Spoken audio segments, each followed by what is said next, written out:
Madame, mademoiselle, monsieur, bonjour et bienvenue dans ce magazine où nous poursuivons notre découverte d'une évangélisation proposée par saint Paul. Et pour en parler, je suis heureux de retrouver Jean-Michel Pauffet. Jean-Michel Pauffet, bonjour. Bonjour. Professeur d'exégèse pendant de longues années, directeur à l'école biblique. Vous avez publié récemment « Évangéliser, oui, mais comment ?» une pastorale paulinienne aux éditions du Cerf. Nous avons vu que la première condition d'une évangélisation, c'est une évangélisation dans la communion. Cette communion s'adresse à une église, mais quand on parle d'église à Thessalonique, on a l'impression qu'on est face à une église énorme, etc., etc. Mais vous précisez quand même que cette compréhension qu'on a de l'église n'est peut-être pas tout à fait celle de Thessalonique à l'époque où Paul leur écrit. Je reprends mon image d'un balai, l'exégète qui vient dépoussiérer le vocabulaire. Alors, une église, qu'est-ce que ça veut dire? Et puis, sur quoi ça repose? Alors, qu'est-ce que ça veut dire? Pour un citoyen d'une ville hellénistique comme Thessalonique, dans le monde grec, ecclésia, ça vient du verbe kaleo en grec, appeler, convoquer, c'est l'assemblée des citoyens. Assemblée communale, on dirait chez nous, régionale, voilà, un parlement d'une certaine façon.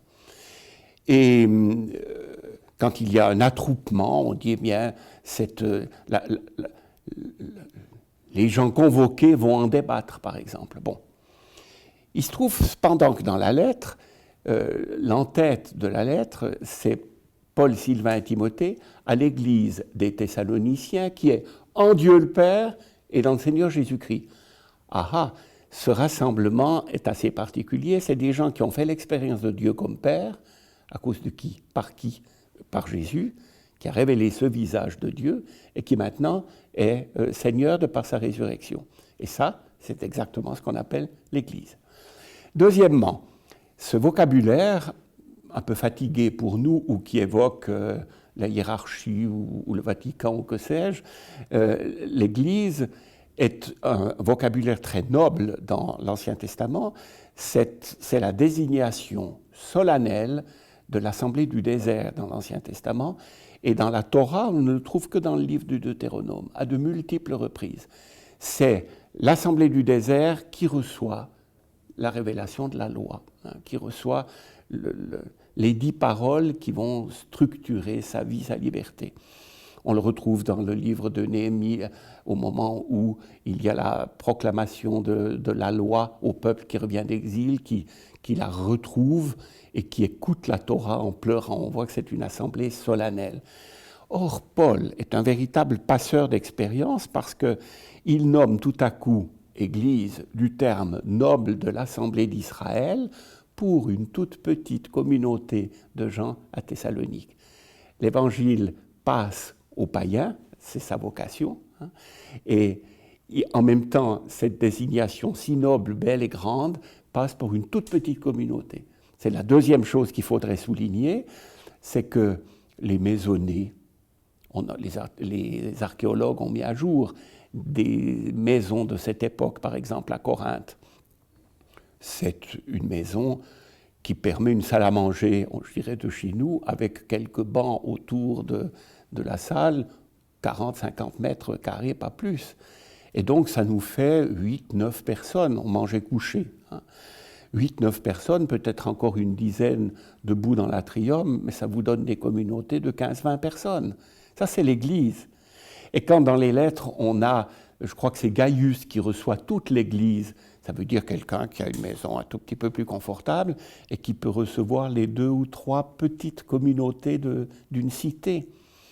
Donc ça redimensionne tout. Tout à coup, les liens de communion, de réciprocité, etc., tout ça devient lisible et aussi crédible.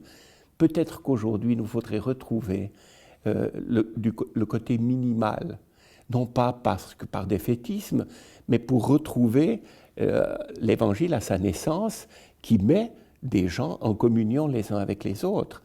Et il n'y avait évidemment pas d'église, on célébrait donc l'Eucharistie à domicile, c'est une maisonnée.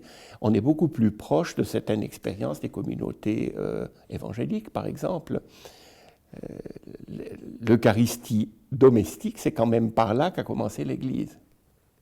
Les gens se retrouvaient donc entre eux, ils n'étaient pas si nombreux que ça. Vous disiez donc c'est une évangélisation qui se fait par une communion d'apôtres et finalement qui amène à ce que cette communauté soit également elle-même en communion. Ils se connaissaient tous, bien évidemment. Alors, ces lettres, en plus, sont lues. Paul invite à la fin d'une lettre ou l'autre, dire « Lisez cette lettre à une autre communauté ». Il y avait donc un échange de lettres et les communautés sont peu à peu en communion les unes avec les autres, avec le Christ évidemment. Un autre titre qu'il leur donne, ce n'est pas seulement Église, c'est aussi bien-aimé. On le trouvera par exemple au début de l'Épître aux Romains, « À vous bien-aimés de Dieu qui êtes à Rome ». Où est-ce qu'on trouve le qualificatif de bien-aimé dans l'Évangile? Au baptême, à la transfiguration, celui-ci est mon Fils, mon bien-aimé. C'est donc lorsque Dieu donne Jésus au monde, il le présente comme le bien-aimé. Que dit Paul de sa propre vocation? Il m'a aimé et s'est livré pour moi. Et voilà que maintenant il fait passer cette expérience de lui, le bien-aimé, dans le bien-aimé, il l'a fait passer à cette communauté de païens devenus chrétiens qui se sont détournés des idoles pour se tourner vers le Dieu vivant. Ils sont les bien-aimés. Et il leur donne aussi le titre de frère. Chez nous, mes frères, mes frères, mes frères. Là aussi, c'est un vocabulaire fatigué. Mais lorsqu'est un pharisien juif qui, normalement, ne partage pas la table d'un non-juif, s'approche d'un étranger, de quelqu'un qui était loin, sans Messie, comme il dit dans l'Épître aux Éphésiens, et que tout à coup, il les appelle frères, il les appelle bien-aimés, il les appelle Église, c'est quelque chose de tout neuf et d'extrêmement fort, qui reposait sur une pratique, n'est-ce pas, sur une évangélisation, la bonne nouvelle de Jésus mort et ressuscité, pour ces gens, souvent des petites gens d'ailleurs, quelques-uns mieux situés qui pouvaient accueillir la communauté, mais beaucoup de petites gens et qui ont trouvé dans l'Évangile une identité, une dignité, une espérance aussi. Et c'est ça dont la lettre, cette première lettre, est la trace d'une certaine façon. L'esclave était aussi appelé frère? Oui, bien sûr. Mais bien sûr.